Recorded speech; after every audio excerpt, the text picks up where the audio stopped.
Hello, my name is Brian Wesley Harrington, and I am a doctoral candidate in the School of Education, specifically counselor education, here at the University of Mississippi. In this short presentation, we're going to talk about how graduate students like yourself can use AI tools responsibly in your coursework. So, first, I want to be clear about what this presentation is and is not. On the left side of the screen, you'll see what this session is about: understanding what generative AI is, exploring ethical uses of AI in graduate coursework, reviewing university guidance on AI use, and learning how to cite and disclose AI use properly. And on the right side, here's what the session is not. I'm not here to tell you to always use AI. I'm not here to tell you to never use AI. And I'm definitely not here to scare or shame you. This is about helping you to make informed decisions, ethical decisions as a scholar and a professional.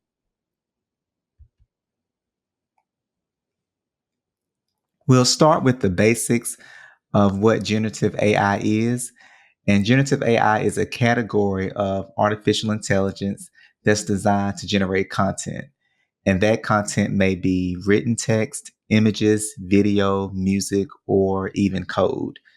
And these tools work by training on massive data sets such as books, websites, scientific journals, even social media, Wikipedia, and Reddit threads.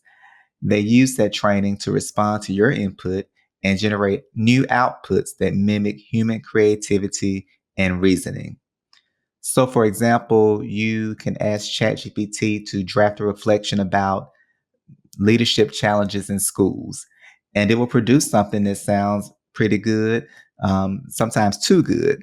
And that's where the challenge comes in, because just because something sounds credible does not mean it's accurate, ethical, or appropriate to use without revision. These tools can generate false information, make up citations, and reproduce biased or incomplete perspectives. So if you ask ChatGPT a question, it's going to give you an answer. It may not be the correct answer, it may be fake information, but it is going to give you an answer. So that's why the focus of this session is not just about what AI is, but how you use it responsibly. So again, as I said in the beginning, I'm not here to hype up the AI or shut it down, but we're here to understand it so you can use it wisely and ethically in your academic and professional life.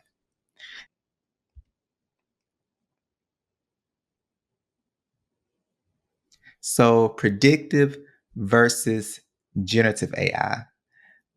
This is a key distinction in how AI works.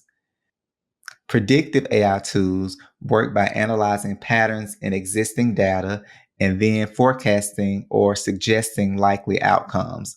For example, if you've ever had Grammarly flag passive voice or Gmail suggest the next word in a sentence, those are predictive systems. They aren't creating something new, they're looking at what's typical or expected based on prior examples. In education, predictive AI is used in learning management systems um, to forecast grades, recommend learning materials, or auto suggest corrections. And these tools are generally passive and low risk in terms of academic integrity because you're still doing the core thinking and writing.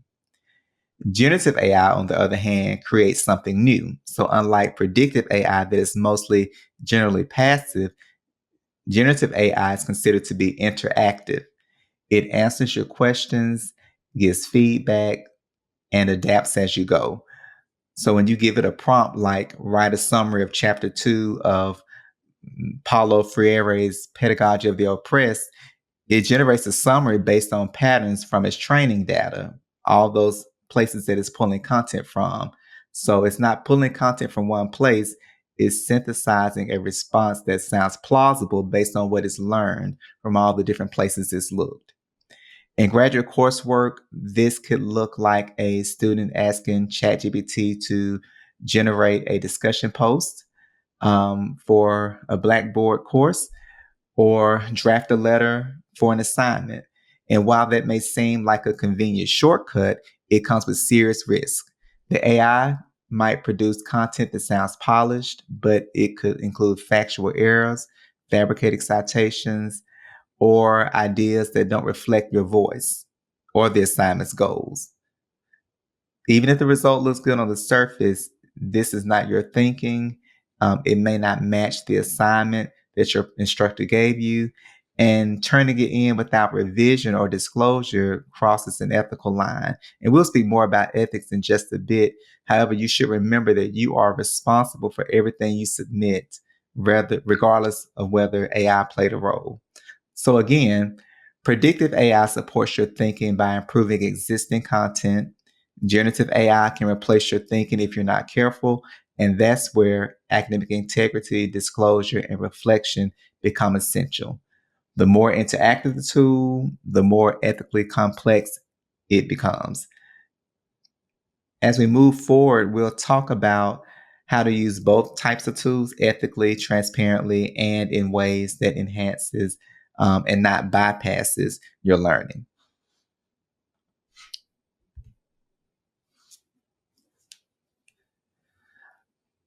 So there are a lot of ways that AI can enhance your learning. AI can help generate ideas, hooks, or outlines, but the student is still responsible for shaping the final piece. When you are stuck on a topic, AI can explain it in simpler language or give you helpful examples. AI can highlight what's unclear or awkward, but it's up to the student to revise it. AI can turn notes into flashcards or quizzes, giving you a way to review and study material. And lastly, AI can help build an essay structure, but the student still needs to write the actual essay. If AI helps the student understand more deeply or take ownership of their learning, then AI is doing its job. But here's where things can go wrong, often without students realizing it. Um, Copying full responses and turning them in. If you can't explain what you've submitted, well, then you're not learning. Letting AI complete the entire assignment, especially when the task is meant to show personal voice, like a reflection assignment or critical thinking. And number three, not being honest about AI, even if you just use it to brainstorm.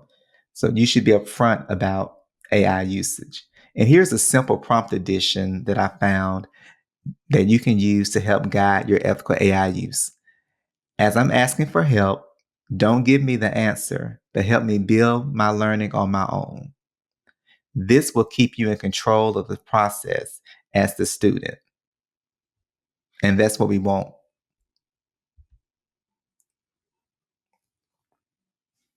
So at this point, you might be thinking AI just means ChatGPT, but there's actually a much broader range of tools being used by students and professionals in education, counseling, and leadership fields. And this slide gives you a quick overview of the different types of AI tools, examples of how they're being used academically, and the level of risk they carry in terms of ethical or academic concerns. And so we'll start with the text based tools like ChatGPT, Claude, and Gemini. These are the most well known generative AI platforms. They can summarize articles, answer questions, generate discussion prompts, or even help outline a paper. But the risk here is moderate to high depending on how you use them. If you start copying and pasting large sections into your assignments without your own analysis, that's a problem. That gets into plagiarism. Grammar and style tools like Grammarly and WordTune are very common in academic writing. Grammarly's basic function is predictive. It helps you clean up typos and grammar. But Grammarly Go and WordTune also offer rewriting suggestions, tone changes, and even some sentence generation. And these are generally low risk tools if you're still doing the writing yourself and using them to revise. Visual tools like Dolly or Canva AI are often used in presentations, and these tools generate images from prompts or enhance design layouts. And while they may feel low risk, they still need citation, and some AI generated visuals can be culturally biased or ethically questionable. So think carefully about what you're using and why you're using it. And then we have research tools like Elicit, Consensus, and Cite. These tools can help you find relevant sources or summarize research articles. But, and this is important, these are some of the riskiest tools on the list. They can provide helpful leads, but they're not reliable enough to replace reading original sources. They might pull from outdated or incomplete databases or summarize in ways that miss the nuance of the actual paper. So if you use these, do it with caution and always go back to the primary literature. And I'll add that there is never a time you should use or cite a source that you have not read yourself so that you can understand the nuance of the paper. And finally, productivity tools like Notion AI or Microsoft Copilot are emerging both in workplace and academic settings. These tools help with brainstorming agendas, summarizing meetings, cleaning up notes, or even drafting lesson plans. They can be helpful for staying organized, but again, it's up to you to make sure that the final product reflects your learning and meets assignment expectations. So the main point here is not all AI tools are created equal, and not all uses are equally risky.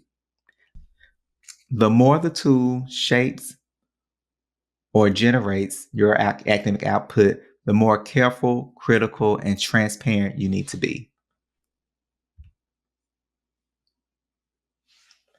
One of the most important ethical concerns with AI is that it reflects the biases of the data it was trained on. Generative AI tools like ChatGPT and DALL-E are trained on vast amounts of text and images pulled from the internet. And that includes everything from academic articles to Reddit threads and blog posts, which are not so academic. These data sets are not neutral. They reflect dominant cultural narratives, stereotypes, historical inequities, and societal biases, especially around race, gender, class, disability, and other marginalized identities. As a result, AI can sometimes reinforce or reproduce harmful assumptions, even if it doesn't intend to. For example, if you ask an image generator for a picture of a CEO or a school leader, you might get mostly white men. If you ask a chatbot to summarize mental health statistics or describe parenting styles, you may get biased responses that are shaped more by Western norms than by culturally diverse perspectives. This is particularly important for students in the School of Education, whether you're preparing to teach, lead a school, or counsel young people. Your work is grounded in fairness, belonging, and ethical decision making. You can't assume AI generated content is culturally competent or values aligned. So, what can you do? You can ask critical questions about AI output. Whose voice is centered? Who's missing? Reframe your prompts to include diverse perspectives or to challenge assumptions. You can cross check anything AI gives you, especially when it involves statistics, social issues, or identity based content with peer reviewed sources or original research. Lastly, note that this conversation is ongoing. Scholars, technologists, and ethicists are still figuring out how to address bias in these systems. But as users, and especially as educators and advocates, we have a responsibility to be vigilant, thoughtful, and informed.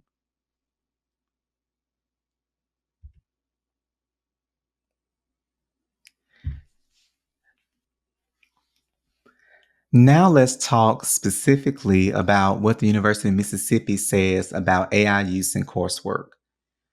The most important thing to understand is that there is no university-wide rule that says AI is always allowed or always prohibited. Instead, each instructor has the authority to decide what uses of generative AI are appropriate in their course. CETL encourages instructors to clearly state in their syllabus where the AI use is permitted, under what conditions, and for which assignments. The university recommends that instructors consider both the potential benefits and drawbacks of generative AI. So, in some contexts, AI might support student learning, such as brainstorming or summarizing, but in others, like personal reflection or skills based assignments, it could get in the way of learning. A key point that CETL makes is this: since AI use can vary by tool and by context, students should not assume that what was okay in one class is okay in another. I'll say that again. Since AI use can vary by tool and by context, students should not assume that what was okay in one class is okay in another. That means you need to read the syllabus carefully and ask questions when you're unsure. The UM Libraries LAI committee echoes these things as well. They support the idea that AI use in academic work should be grounded in ethical awareness, disciplinary context, and respect for both the individual and community learning.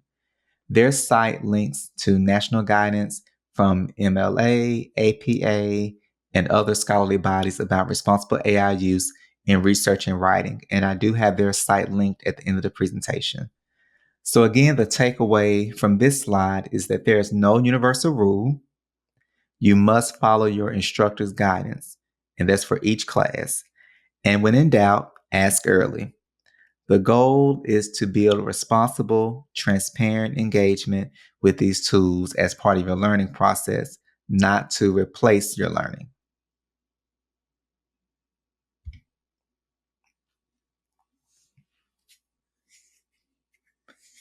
So how to read and ask about AI policies at UM. Even though UM provides institutional guidance through CETL, the actual rules about AI use will vary course by course. We just mentioned that. And that's because individual instructors have the academic freedom to decide what kind of AI use is allowed or not allowed based on the goals of their course and assignments. So it's your responsibility as a student to look for that information in the syllabus. It might be in a dedicated AI section, or it might be folded into the academic integrity statement. Here are a few common types of policy language you might see that I got from the CETL website. AI use is permitted for brainstorming or outlining, but not for writing full responses. AI tools like Grammarly are allowed for editing, but ChatGPT is not permitted. Or all use of AI is prohibited in this course due to learning goals focused on critical thinking and personal voice. If you're not sure what a phrase means, you should not assume. It is always okay to ask and best to ask. For example, you might ask your professor, is it okay to use Grammarly to check my grammar before I submit this? Or I use ChatGPT to help me brainstorm ideas. How should I disclose that in this assignment? Asking questions like these shows that you're trying to engage responsibly with the AI, and most professors will appreciate that. Finally, remember, and this is about time number 4 that I've mentioned this, what was allowed in one course may be completely off limits in another. So it's your job to adapt and clarify expectations from course to course. How to disclose and cite AI use in your assignments. Plagiarism is the practice of taking someone else's work or ideas and passing them off as one's own. Using generative AI can complicate this definition depending on how you are using it. If you ask a tool to answer your essay prompt and then copy the text into your paper, then you are plagiarizing. If instead you write your own draft and use AI to help you edit, then you may not be plagiarizing. And opinions vary on this, which is why you need to check with your instructor. And your instructor may still want you to disclose the use of AI in that case. So let's say that you use ChatGPT to help brainstorm an outline or Grammarly to help with grammar. What do? Simple. You disclose it. Even if your use was small or non-substantive. Being upfront is part of ethical AI use. Always be transparent about the AI use, even for brainstorming. Include a note, citation, or reflection depending on your professor's policy. Common ways to disclose are to mention it in a footnote or author's note. You could add a sentence in your introduction, include an appendix or reflection paragraph, or you can cite AI like any other source. And APA, MLA now have formats for this, and we'll talk about that in the next slide.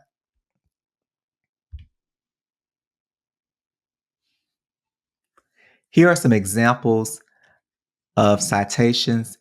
APA considers generative AI tools as software algorithms and requires giving attribution to that company that developed the tool, software, or the algorithm. In the case of ChatGPT, an end-of-text citation might look like OpenAI 2024, ChatGPT, August 28th, version 4.0, large language model, and then the web address for ChatGPT. You see that there. And OpenAI is the company that created ChatGPT. 2024 is the year access. ChatGPT is the name of the tool. August 28th, version 4.0 indicates the date that specific version was used. Large language model is a description of the tool.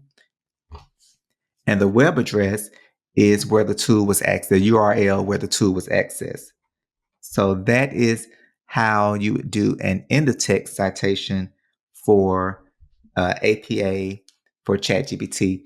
Now for in-text citations, you would use OpenAI, 2024 inside parentheses, if not mentioning the company name in the text. If the company name is mentioned in the text, then you would just use 2024 as your citation. MLA does not consider the generative AI tool the author. MLA 9th edition provides the following for textual AI outputs included in the works cited section. So, for example, is peanut butter and jelly the best sandwich? That's the prompt. ChatGPT, you have the date, version, OpenAI, which is the company, the date the text was generated, and then the URL. And then for the in-text citation,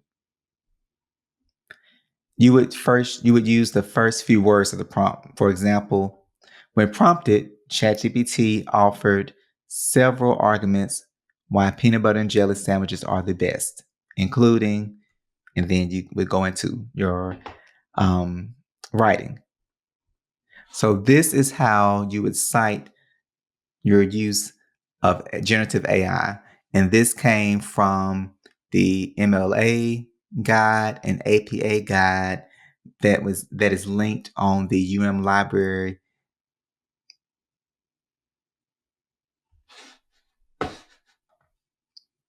And this information comes from the APA and MLA guides on generative AI citations, and it's linked on the library's generative AI literacy guide for students.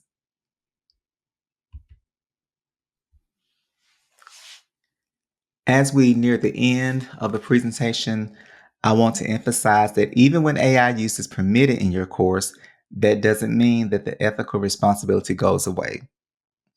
AI is a tool, but you are the author of the work. One of the most common risks with generative AI is factual inaccuracy. I said earlier that if you ask, for example, ChatGPT a question or to do an assignment, it's going to do it. It's going to give you an example, but the information may be false, it may be inaccurate, the citations may be fabricated because these tools don't know what's true or false. They generate responses that sound plausible, and that's why they sometimes create what are called hallucinations, completely made up facts, distorted summaries of real research, things like that. For example, you might ask ChatGPT to summarize a peer-reviewed article, and it gives you a decent looking paragraph with a citation. But when you check that source, it either doesn't exist or has nothing to do with the topic. If you submit that as is, you are still accountable for the misinformation. Another risk is bias. As we discussed earlier, these tools are trained on data that reflects systemic inequalities. That means even when they're accurate, they might present perspectives that are narrow, stereotypical, or exclusionary. Again, especially when writing about marginalized communities, mental health, or education policy, things that you would typically be writing about as a school of education student. And then there's privacy. You should never input private information about yourself, your students, your clients, or your school into a generative AI tool. These tools are not FERPA compliant. And once you enter that information, it may be stored, used for future training, or even exposed in a data breach. That's especially important for those of you in counseling and education programs. So before using AI for any assignment, ask yourself, does this reflect my own voice and thinking? Did I verify the information it gave me? Have I protected my own and others' privacy? And am I prepared to take full responsibility for what I'm submitting? If the answer to any of those is no, it's a good moment to pause, reflect, and re-engage with your own learning.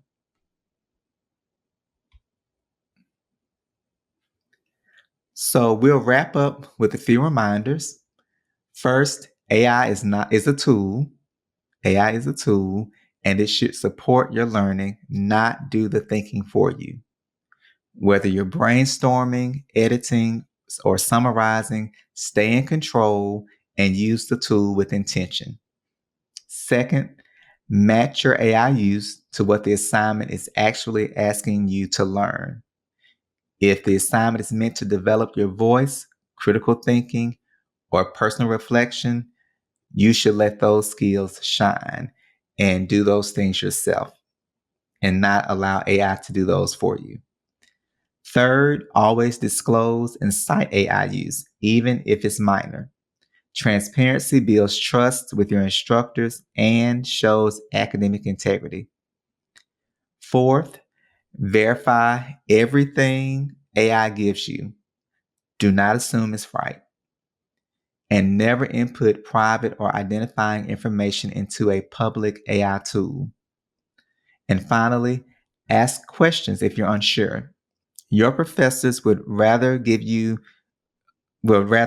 you before a problem happens than respond to one afterward. To learn more, check out the links here, including university policy, citation resources, and ethical best practices.